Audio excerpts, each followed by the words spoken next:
Hey there, Christopher Thunder here. We're back with my security system. I have called the security company. They have, of course, told me that my battery is dead. They know it, that I need to replace it.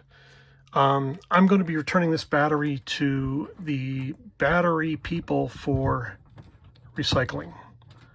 Now, I'm going to just hold the camera here and see if I can peel off the spade connectors here. Sometimes they're a little stuck.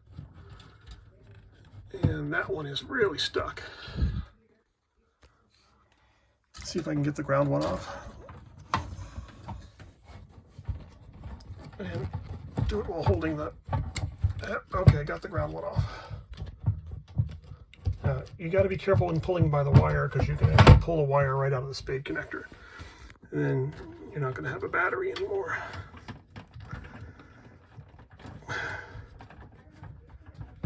Okay, that spade connector's jammed on there, so I'm going to have to get a pair of pliers. So, don't get frustrated, get a tool.